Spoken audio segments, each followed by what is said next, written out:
Okay, so our networking follow-up strategy. We're going to have a little quiz, question and answer. We're going to do 2 passes through this. There'll be about 8 questions, and I want you just to note your answers as we move through this. And the second pass, what we're going to do is drill down, and we're going to look at these answers a little more, these issues a little more closely. I just want to get some things on our radar so that we can be aware of, what is important when it comes to networking follow-up. There are sometimes things that are very important that just are not on the radar. So we're going to put things on the radar that need to be there for effective network follow-up. So take notes. Okay, so first question, when does an effective network follow-up strategy begin? Before a networking event, during, or after? Okay, second question, how can you set the stage during the networking event for effective follow-up? So I just want to put that on your radar, that you can do things during the networking event that'll increase the effectiveness of your follow-up. You could rapidly, these are some options. And these options that I'm going to share with you are things that I've seen people do. Some are wise, some are less wise or effective, I'd say. So you could rapidly collect business cards to grow your database, give out a brochure, print an ad with an irresistible offer, initiate a relationship of value, qualify your ideal follow-up prospect, arrange for a meeting, set follow-up appointments with anyone who seems interested. So which of those seems most effective to you?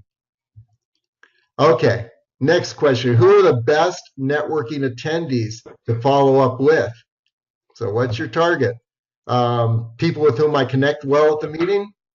Referral sources? Anyone who shows interest? The event host? Some of these may have, there may be a couple answers that are good, but some are better than others. So just take a look at that. Maybe note which one you feel really stands out. We'll come back. Okay, what is the best way to follow up after a networking event? One-to-one at a coffee shop, meeting at the other person's place of work, send a targeted email, connect on social media, send a blanket e-blast. Okay, what's the best way? What's an effective follow-up meeting agenda? No agenda, just let it flow. Okay, this is the meeting after the networking event where you're having a one-to-one with a person you met at the event. So no agenda, let it flow. Have goals and points you want to cover in mind, but also let it flow. Or have a strict agenda to go with. Okay, another question. How will you continue to engage the other party over time, deepening the relationship to create additional opportunity? Send e-blasts, send a referral, send print advertising, send targeted information of value. And once again, these are all things I've seen people do, and some are more effective than others. Okay, occasional personal contact via phone, social media, or email. Okay. Question 7, when is the best time to follow up after a networking event? Within the same business week? Within 2 business days? By the next business day? Okay, question 8, this is the last one. How do you manage contacts? What's a good system? Discard all materials you received at the networking event. Once again, these are all things people do. Place all business cards in a shoebox or desk so they'll be there when you have time to get to them. Immediately enter all contact information into a contact management program. Use Excel, use your email marketing program, or use a more elaborate CRM. So, how do you track? And How do you stay in touch with your contacts? How do you track them? Okay, so now we're going to go through the second pass and we're going to unlock the learnings from these questions. So here we go. When does an effective networking follow-up strategy begin? And my suggestion is begin before the networking event. And let me suggest some things we can do before a networking event that will strengthen our follow-up strategy. Create a follow-up process. If you don't have your follow-up process created and activated, then to start doing that at a networking event or after a networking event, you're going to miss opportunity. You want a contact capture system in place. You want to know how to get business card information quickly into your contact management system. And I suggest a little app you can download on your phone. It's called CamCard. And one thing I would say about these scanner apps, this is a scanner app. You can quickly scan business cards, and then you can upload them onto your computer through an Excel spreadsheet. However, you're going to need to clean them up because business cards are so very different. There's the fonts of cards don't scan. Some of the colors make it so that it doesn't scan correctly. So even after you scan the card, save the card until you clean it up in Excel. But I suggest getting a scanner. It'll speed you up. Schedule a time for immediate follow-up. If you go to a networking event and a few windows of time where you can schedule those meetings for follow-up, that ahead of the networking event, you're going to come across far more, certain and professional, and it's a lot more effective than just starting to look at your calendar and asking yourself, oh, when am I available? So another thing you can do before the networking event is be clear on who you want to connect with. You go into the room and you're already clear who you want to connect with. I would suggest that natural networkers, be on the lookout for the natural networkers. Everyone at a networking event is not equal in terms of networking. How do you pick out the natural networkers? Usually they have a group of people gathered around them, and that's the person that you want to meet with. And when you connect with that person, it doesn't matter if they have any direct relation with your business. If they're a natural networker, they know someone who can help you. Okay, referral sources and potential end clients. A lot of people are going to a networking event looking for the end client, but also ask yourself, make a list of professions who would be great referral sources. My business is marketing department LV. You'll see it in the at the bottom of each of these screens, and so we do marketing. However, who is an end client? Well, an end client is someone who needs marketing. A referral source, though, could be a CPA. They work with a lot of businesses. Could be a business coach. So you see, if you connect really well with one referral source, that person can bring you a lot of business. So look for referral sources, end clients, natural networkers. Know how you're going to ask for a follow-up meeting. So if you have that in mind, it'll work out more smoothly. You'll come out more professionally. So here, a few phrases. You develop your own. Looks like we might have some synergy. I'm interested in learning more about your business. You're a person I'd like to get to know better because. I may know some potential clients or valuable contact sources for you. Can you meet briefly to explore potential synergy between our businesses next Tuesday or Wednesday afternoon? See, being more specific about the time is, just adds a lot more momentum to that question. So have some phrases in mind. How are you going to ask for that meeting? Because it's so important. Okay, preparing for effective follow-up, know when you are available, and we already mentioned that. Have a few windows of time available. And then remember to exchange business cards and get contact information. Always bring business cards to an event, and have a way of, what pocket are you going to put the business cards in? I sometimes will hand people someone else's business card because it's all messed up, and I've got it all in separate pockets, and they're mixed up with my own cards. So anyway, have your system. Okay. Here's question number 2. How can you set the stage during the networking event for effective follow-up? And my suggestion is to initiate a relationship of value during the meeting, qualify your ideal follow-up prospect, and arrange for a meeting.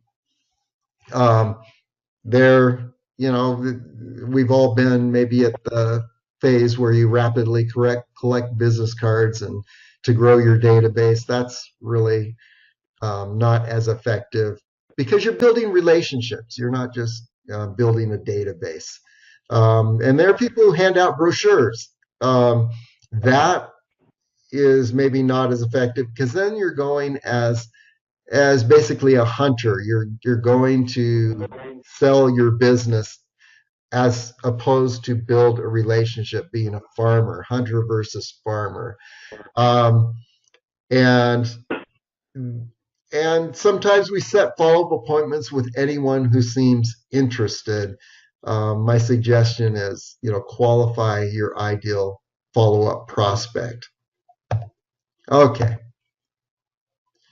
So go to build a relationship versus make a sale. Mentioned that just a moment ago. And you set the stage by just who you are at that networking event. Listen first. There's no more valuable gift you can give someone than listening to them. And if you really listen, then that person is going to see you as more valuable in their network. They're going to see you as someone they want to continue a relationship with, and that's what you're about, to build a relationship. So listen first. Express genuine interest. Listen enough to give the person a compliment at the end of your time with them at the networking event. Locate your predetermined target individuals quickly. Move about the room a bit more rapidly than you're used to. I've been at networking events where I've spent a whole lot of time with one person, and that's fine, but there's a difference between a one-to-one and a networking event. And sometimes we turn a networking event into maybe 1, 2, or 3 one-to-one meetings. Set those meetings following the event, and move around a little more rapidly so you get to meet more of the people at the event. Okay, setting the stage during the event.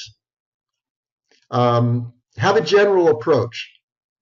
Your intro, ask about their business, listen, how can I help you? Say who you are, give a genuine compliment. And then have a target person approach, because there are going to be people that are that maybe not be your target market, but in a way you don't know who can really be a good business relationship in the future. You might be surprised. So definitely be open to anyone at the event. You never know who's going to be a great contact. But then also have an approach when you recognize that you're in the presence of one of your, target market. And as I mentioned, a natural networker in the room, a referral source, or a potential end client. So you ask about their business as you did with everyone else, but then that's where you begin to you want to ask the questions that will result in having creating a meeting. So can you meet briefly to explore a potential synergy between our businesses next Tuesday or Wednesday afternoon? So there are some questions you can ask specifically. And remember to exchange contact information. What's the best way to get in contact with you? Okay. Question number 3, who are the best networking attendees to follow up with? And I would say referral sources. Um, the event host is good, and that's usually a natural networker. So definitely don't leave those aside as far as follow up. But I'd say referral sources are really important because they can bring you more business. Okay, best follow-up prospects, the event host, as I mentioned, natural networkers, referral sources, and end clients. Okay, after the event, what's the best way to follow up after a networking event? And my suggestion is a one-to-one, face-to-face. And whether you meet at a coffee shop or other person's place of work, that has plus and minus. A coffee shop can be a little confusing as far as noise, but if you meet at someone's place of work, I found where they get interrupted by employees or fellow workers or um, phone calls. So maybe the coffee shop would work better, and you gauge that for yourself. Um, you can send a targeted email. There's nothing wrong with that. By targeted email, what I mean is that it's a personal email as opposed to the blanket e-blast. And I get those after networking meetings where you get a blanket e-blast, that they send it out to 100 people and it says, hey, I'm with this company. If I do these things, if you ever need my business, give me a call. And I got to say, I don't know many positive responses that kind of e-blast is going to get. So send a targeted email, and you can have a script that you paste into an email. Just be sure to paste the person's name into that so that it's personal. If you remember anything from the event that you can also add to that email, that can strengthen it even more. And definitely you can connect on social media, Facebook Messenger, for example. But not everyone's on social media, so that may not work. I would suggest, though, that you create a connection on LinkedIn, if at all possible. And that's going to be, LinkedIn is a great business social media. Okay, post-event follow-up strategy, targeted email, Facebook message, connect on LinkedIn, a one-to-one via email, phone, Zoom. And Zoom, by the way, is a screen share program. And so, if you're traveling from, you've got an option of traveling from northern Las Vegas down to the Strip or over to Henderson, and you're looking at 30 minutes in order to just get to a place of meeting with someone.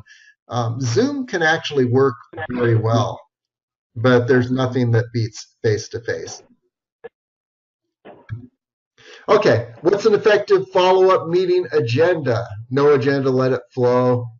Or have goals and points you want to cover in mind, but also let it flow. So I suggest that you have some kind of idea in your mind. What points do you want to cover in this one-to-one meeting?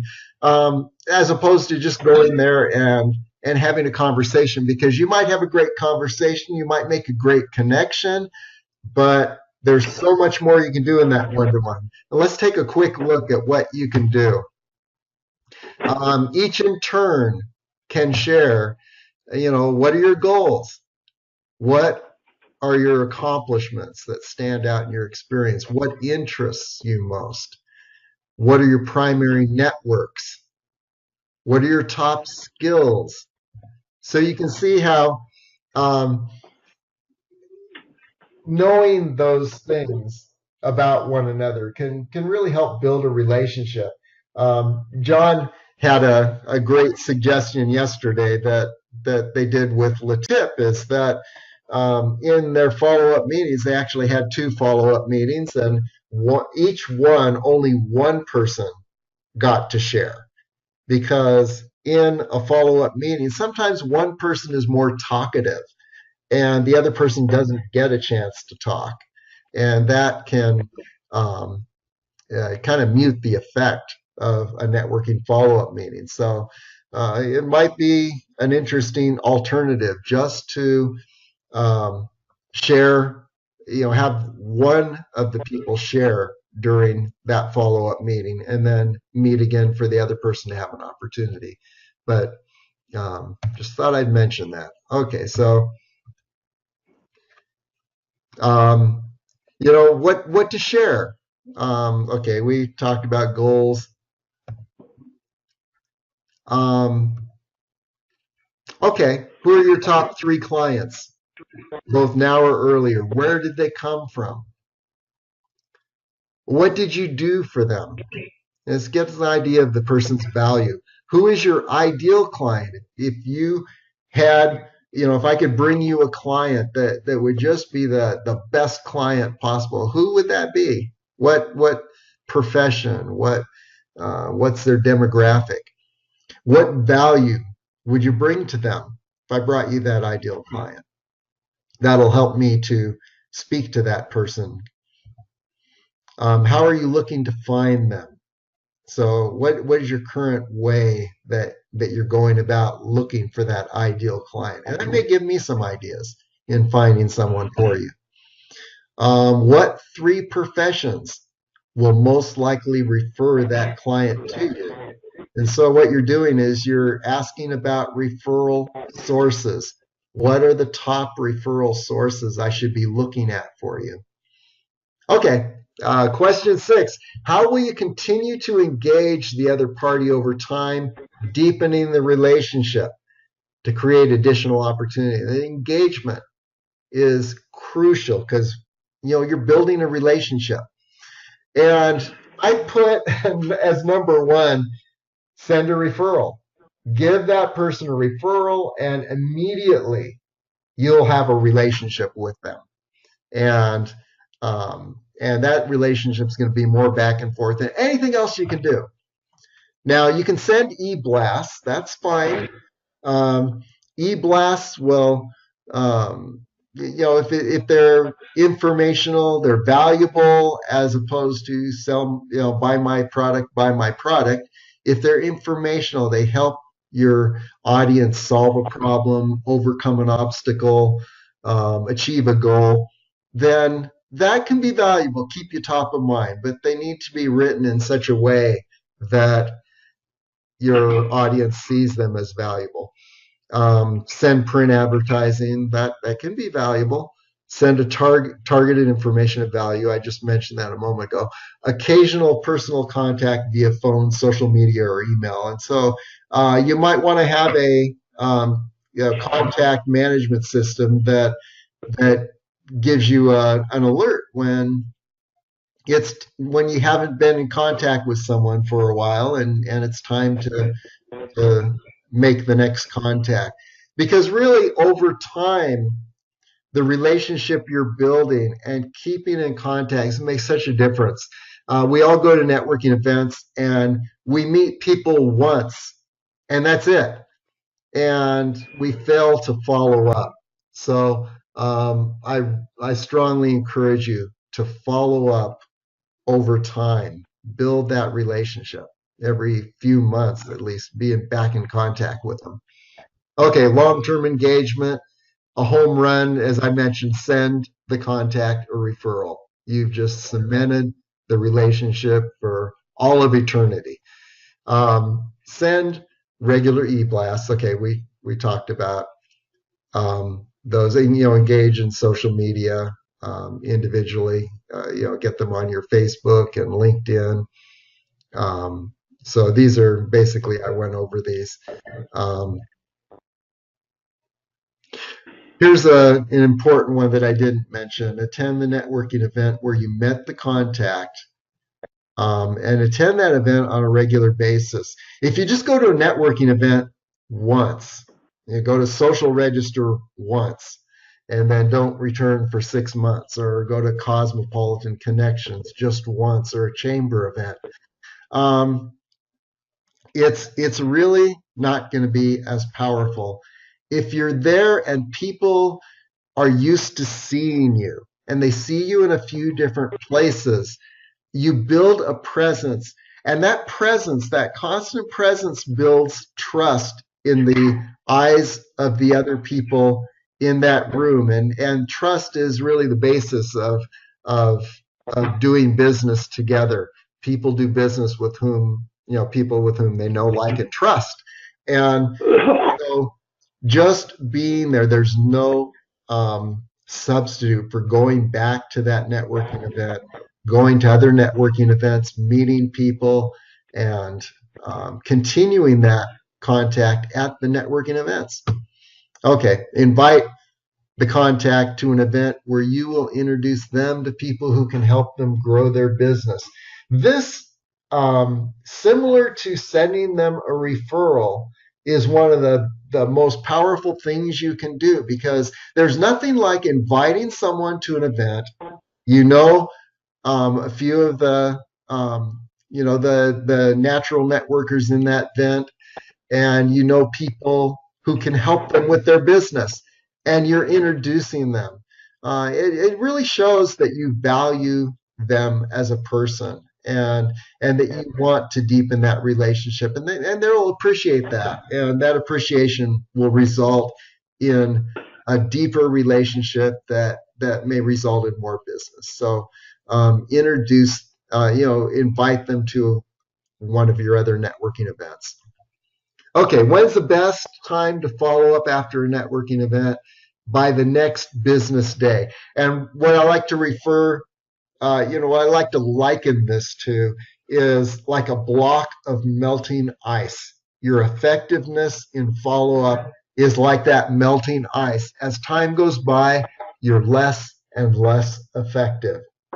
If you wait a couple business days, you lose, a huge percentage of effect. You lose like 30% of your effectiveness.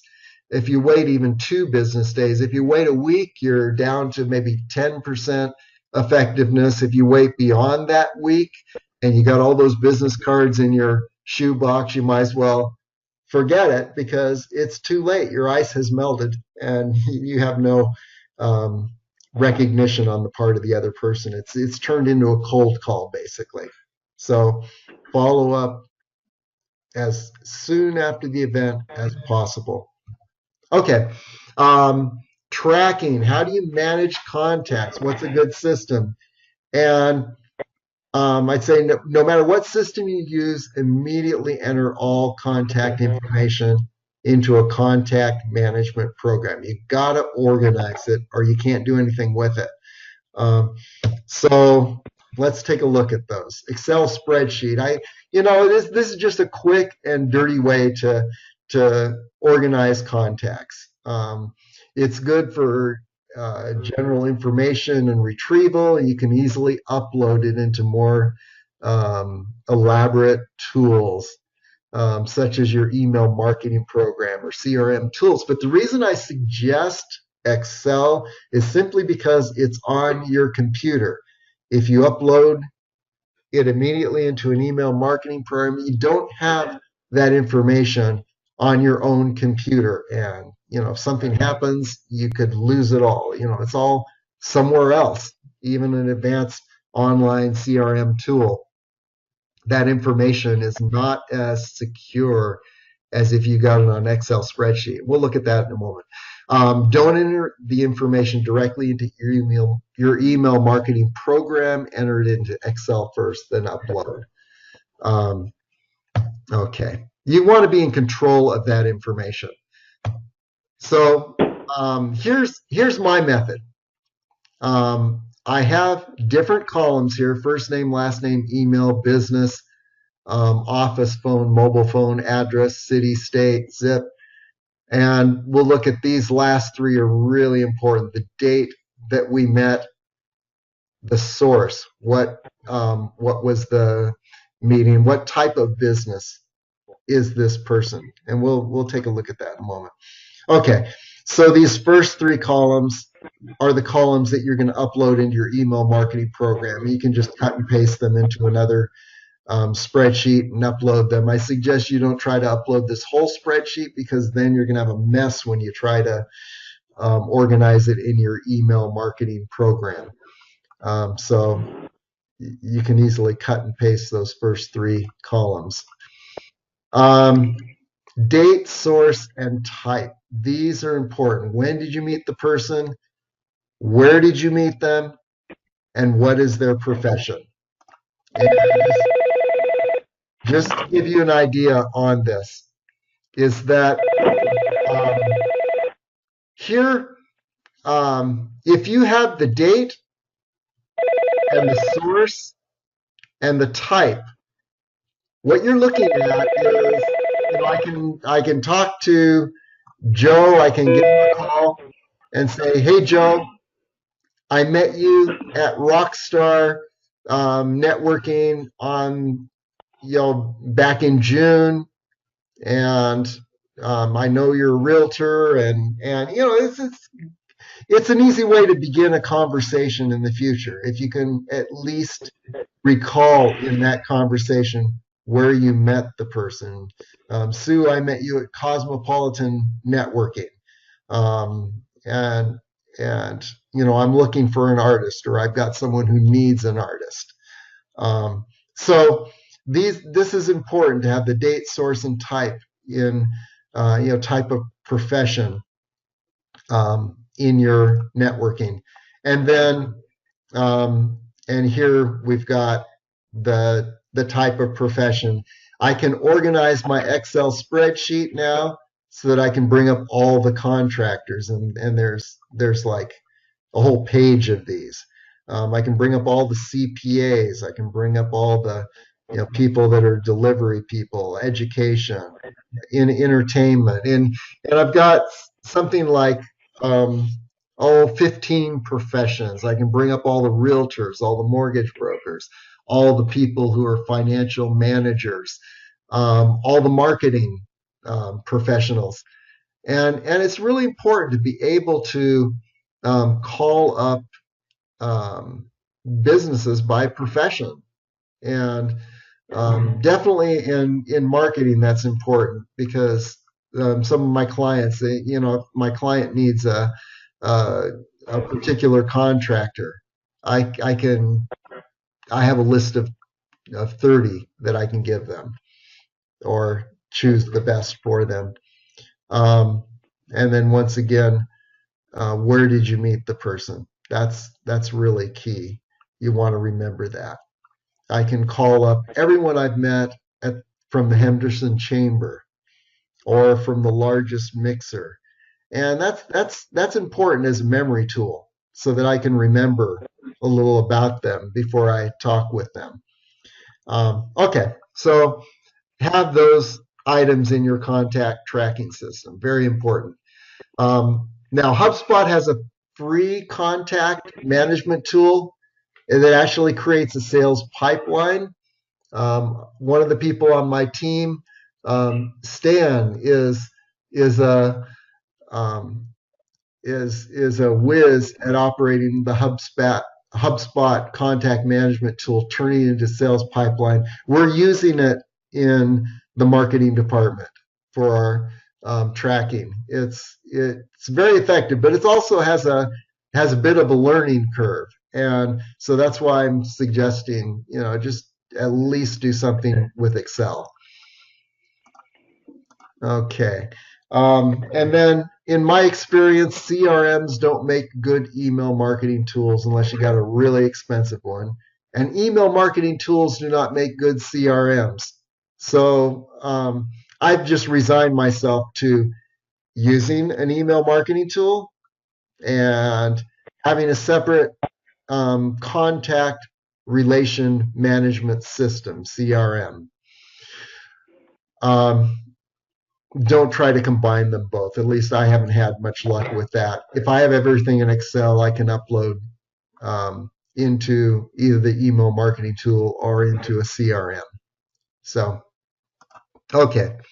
Get a specialist email marketing tool for your email marketing that only does email marketing, because then you can create the templates, you can track each email. It's got a lot of features that you're going to need, and also it helps you to design your emails so that they're going to be less likely to get the spam box. And there's also a lot of training that these email marketing tools give you to get you up to speed on email marketing.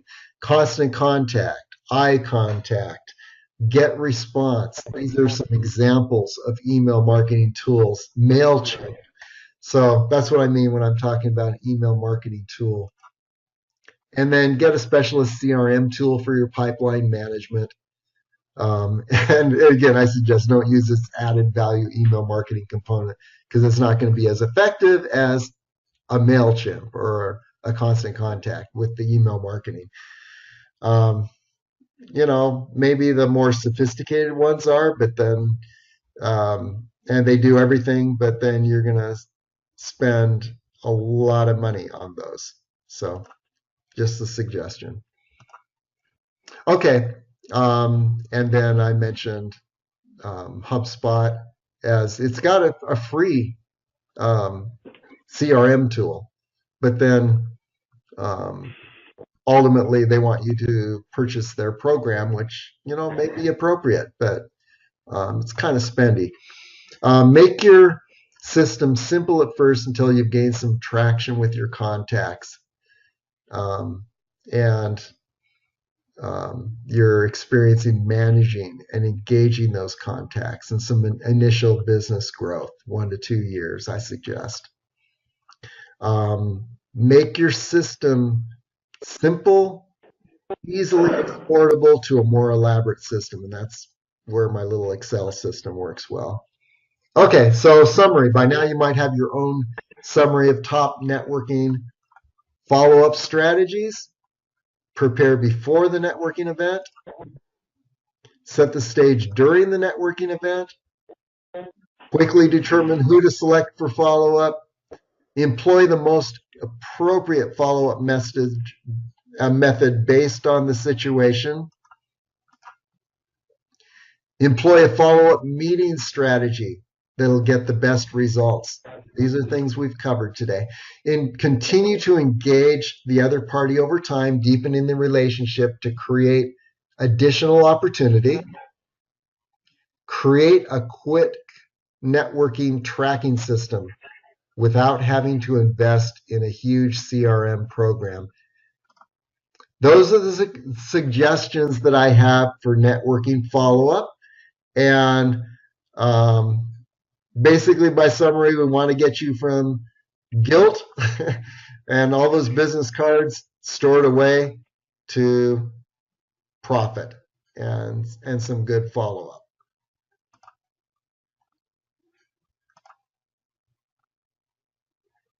This is my business marketing department, LV, and I'm really excited to offer my clients a team that we've got amazing web developer, graphic artist, social media.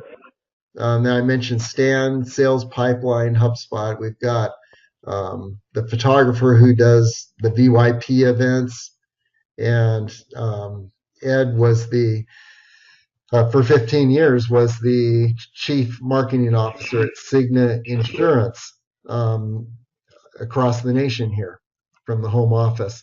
So we've got some really powerful people. The neat thing about this team is that we can bring anyone onto this team that that the client needs. I will integrate that person. We manage all these vendors versus you having to the business having to manage a host of various vendors. That can be very difficult. And then some of our services here, marketing plan, strategy, graphic design, domain registration, web design, search marketing, copywriting, email and content marketing, social media, video marketing, reputation management, sales pipeline growth. And then there are other services, but those ones that I mentioned earlier at the top are the core marketing services. So just wanted to give you an idea of what we offer as the marketing department. And okay, so these are emails you can contact me at.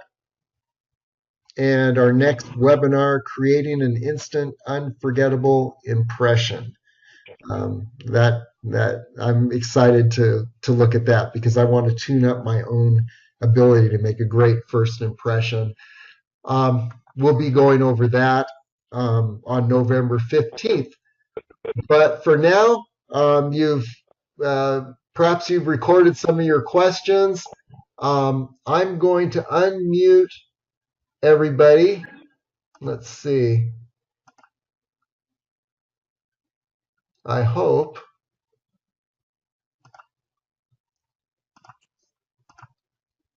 I've successfully unmuted everybody.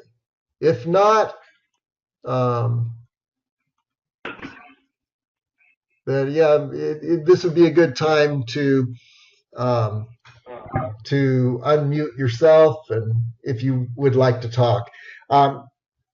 Questions, comments. I know we've got some really experienced people here, and we've got some people who are starting out with networking.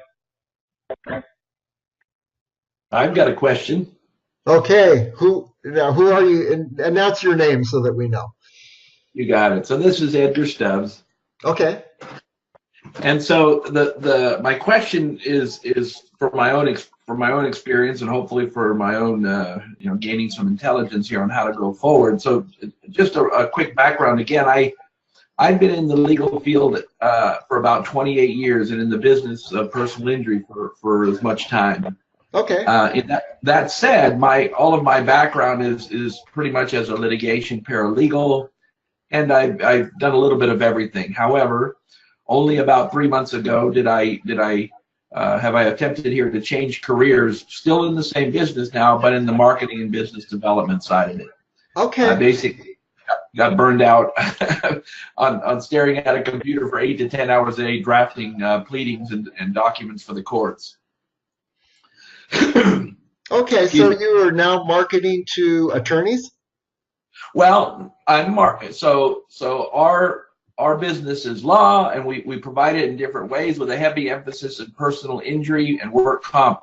So ultimately, our clients are those folks that we represent who were injured in auto accidents and other types of incidents where injuries occurred through allegedly the fault of others. But again, we do workers' compensation, same thing. We represent folks who are injured on the job. So those are our clients.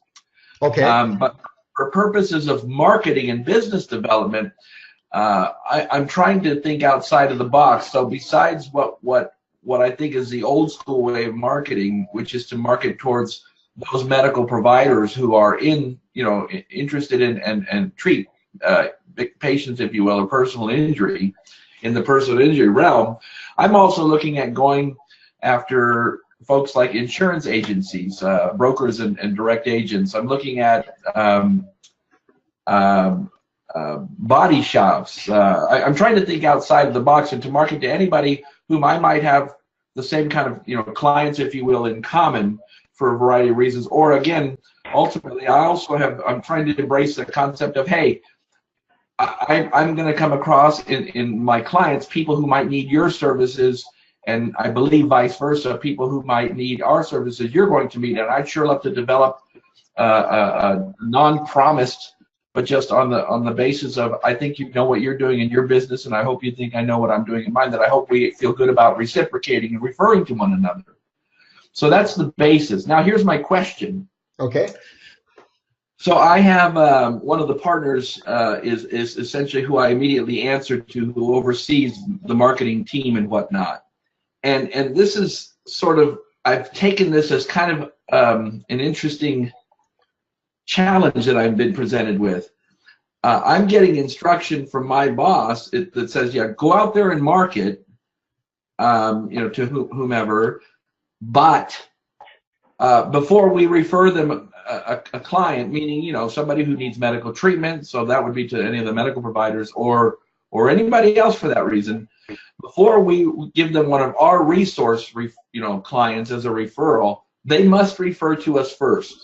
That's the charge I'm getting from my superior, and I'm not warm and fuzzy with that, but I'm wondering if I can get your guys' opinion on, should I warm up to that and accept it, and then if so, then as I go out there and market, it's an interesting dynamic that I feel like I have to have this, hey, I'm Edgar, I'm with so and so, here's what we do, and tell me more about you, and love to do business with you. By the way, you got to refer one to me first before I can do anything with you. It doesn't feel natural. So tell me, am I wrong, or what do you think? Well, I think if they have the same approach, they're going to wait till you refer someone to them, and somebody's got to start this out, and you might, if it's possible, give them one referral and see how they respond. But it's like givers, people who give are going to end up gaining. That's always been my approach. So and David, I agree with you. That's actually, again, this is coming from somebody who is not by background in a long history of marketing. I'm looking at this and wanting, telling myself, hey, I've got the personality for this. I'm comfortable in speaking, environments and speaking with people, getting to know new people. I want to embrace this, and I intend to be successful at this.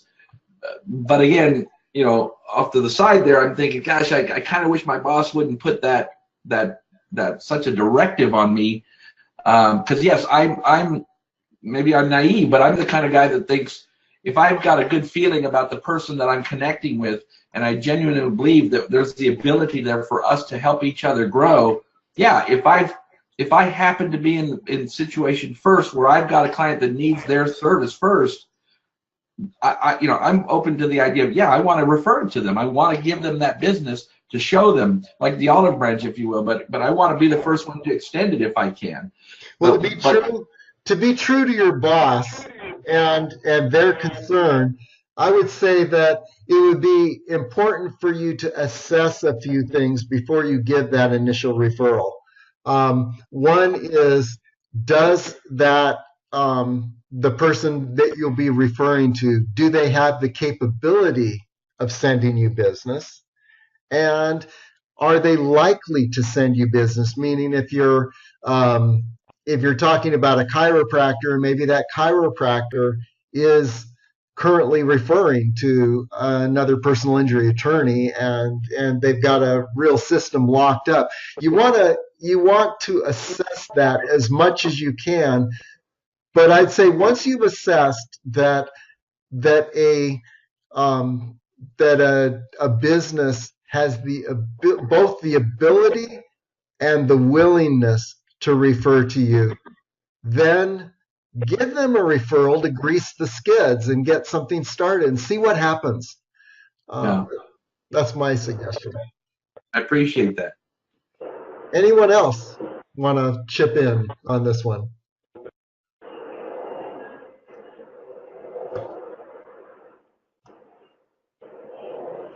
Okay. Other questions?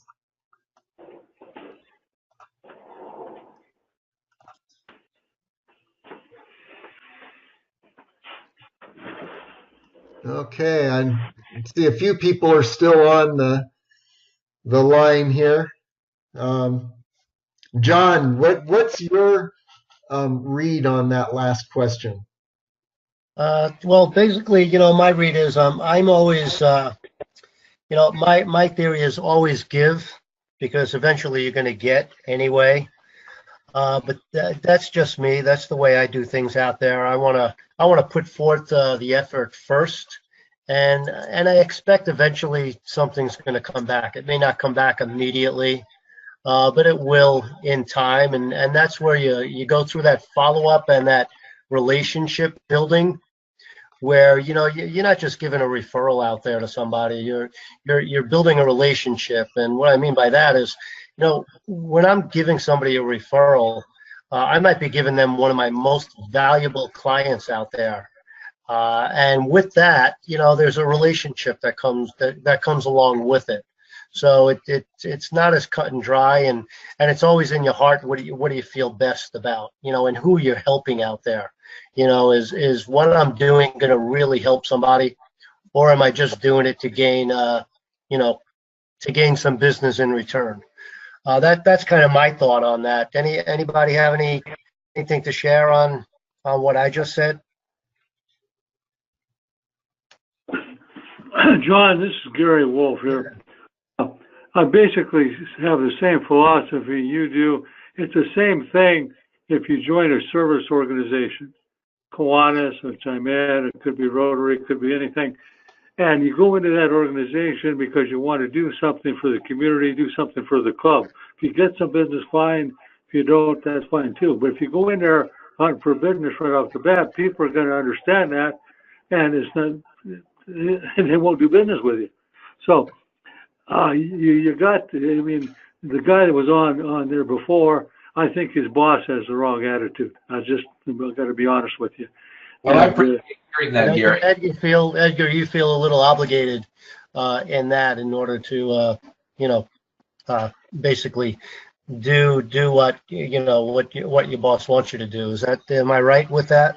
Well, I call it I have kind of a fine line, if you will, that I kind of have to walk. And believe me, my gut is telling me under the, there is, I hate using the word because it has a negative implication, but there's in my opinion a bit of micromanagement going on, and maybe that's just par for the course. I don't know. This particular career is new to me, so to micromanage a marketer, I'm not sure if that works. I mean, obviously time will tell if I'm going to be successful, but that's the other thing. Of course, I also hope that I'm given enough time to cultivate and grow. I like the hunter versus farmers terminology that was used earlier by David. Yeah, I don't consider myself a hunter. I consider myself a farmer, and I'm out there. I'm using my own form of, I'll call it my database that I'm building as I'm developing new contacts that I'm entering, and then I'm slowly creating myself a way in which to follow up with them, reminders that will tick for me to, hey, it's been 2 weeks, pop on in and then see them. And I'm even learning to incorporate some of the things I've witnessed in my other role. I've seen marketers come to us and bring us snacks, bring us, and it doesn't have to be elaborate, but I might stop by and buy, a couple dozen cookies for $5 and drop it off at an insurance agent's office with a 1-minute visit. In other words, I'm not here to push you guys. Enjoy these. Just this is Edgar again, bringing you this stuff. I hope you enjoy these, guys. Have a beautiful Thursday. I'm out of here, kind of thing. Mm-hmm. But back to the boss. Yeah, I'm really considering. I'm contemplating in my head. I hear his directive, but under just the right circumstance, I might take a chance. And it's like, I'm a big boy. I hope that he will see the bigger picture, that I might violate that directive. In other words, under the right circumstance, if I've, in my opinion, fully vetted or qualified a potential, networking person or an entity as being, like you say, the ability and the willingness to reciprocate, that I just might go ahead and make the first move, having the right scenario. Yeah. And sometimes, building that friendship out there, now it's not just the referral. Now all of a sudden it's a friend that you're working with at that point, if that helps at all. But yeah. I understand. I hear exactly what you're saying, and good reason to, be concerned, on the micromanagement end as well. I hear you. I also, again, and I hope this is, again, from the heart. We use terms like that, but I'm out there in this new career of mine, meeting people and occasionally sitting down, breaking bread with them. It might seem a little creepy if on the very first meeting I ask them this question or questions, but as I get to know them, I want to know, what's the name of their wife, how many kids they have, how long they've been in Vegas, and start, as you say, developing a genuine acquaintance. I don't know if friendship is too strong a word, but you never know. It could be, one of these people could end up the people that I travel with for personal enjoyment and go bowling with once in a while or something. Right. Yeah. Finding out each other's interests is really important. When you find out you have something in common, you're just working on another connection that you guys have, and before you know it, that's how friendships. In my business groups out there, a lot of times we'll have them do 30-second commercials, but the first commercial they give is usually the one to just say, "Who are you? Tell us a little something personal about you rather than your business." And you find out a lot of things when people get up and give a little something about what their interests are, their hobbies, their passions, and be surprised how many people may have that same passion or that same hobby or sport out there that they connect with as well. Thank you, John. I appreciate that. Yeah, thanks for allowing me. Those are really good points, and I would just add that if you have assessed that the company is able and willing to return referrals, or at least able, then how you give a referral becomes important, because you can give a referral in such a way that it just, you're passing a name off, or you can give a referral in such a way that it builds a relationship. And if in the process of giving that referral, you stay in the loop to make sure that referral went all the way through to business, and you're helping in some way. In that process, you've got a lot of communication going back and forth, and you can learn a lot more about that company. Even companies that seem to be tied up with another personal injury attorney, if you're giving referrals in such a way that you're engaged through that whole referral process, they may find that, hey, we enjoy doing referrals with this law firm more than whatever other law firms we're working with. So use the referral as an opportunity to build a relationship, and perhaps if your boss sees you as having a real referral strategy that's focused on building the relationship and learning more during that process, that could open things up a little bit. There's some education that needs to happen, and you will learn a way to educate your boss, or if your boss is teachable. I agree. Thanks, David. Yes, indeed. That's another, again, fine line that I'm walking and learning as I go along here, knowing, what's the acceptable amount of pushback. I hope that he sees me as not being combative or confrontational, but in fact that I'm passionate about what I'm now involved in, and that my genuine interest is to personally succeed and therefore succeed on his behalf. Well, there's nothing like a positive experience to change a person's attitude, and you create one positive experience there, and that could change the whole approach. Okay, are there any other questions? Okay, we've reached the end of our time 7 minutes ago. So at this point, I'll just say, remember the webinar coming up. We're doing a whole series on networking, and creating an instant unforgettable impression is coming up on November 15th. David, how can we make sure, if we aren't already, to be in some way receive an invite for that, like in other words, via an email and whatnot? Okay, I'm going to show you a very simple way. I have another website called networklasvegas.com. And on this website, I keep it always updated, and I send a companion email out once a week that shows the upcoming networking opportunities in Las Vegas. And you can see the webinar is right on that website. That announcement comes out through the e-blast that I send once a week. And these are the networking organizations that I feature at this time, simply because any of these networking organizations are going to bring you a good result. You're going to see, 50, 60, 80 people at any of these events. They have other events than these main ones, but I just want to say that I don't advertise every single event that these organizations offer. I just advertise their main networking event. And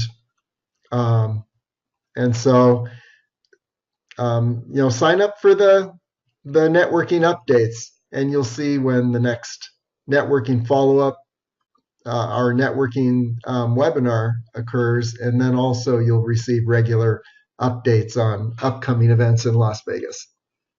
And that can be done through that website, networklasvegas.com. Yeah, here's the sign up form right here on the website. And oh, terrific. Terrific. Okay. There's some of my networking buddies. Okay, so thank you, Edgar, John, Gary, and others who were at this event, and I look forward to seeing you at future networking events. Thanks to all you gentlemen. Thanks to everyone. Well, thank you. Thanks a lot, David, for putting this on. And Edgar, I hope to meet you out there one day. You know what? I'm going to make an effort to have that happen. Okay, excellent. All right, David's got my information if you need to, contact me in any way, or you'd like to just get together and, chat and get to know each other. That was good, John. Really appreciate it. And to Gary, too, thanks. Okay. Excellent. Okay. Thanks, guys. I'm going to hop off here. Signing off.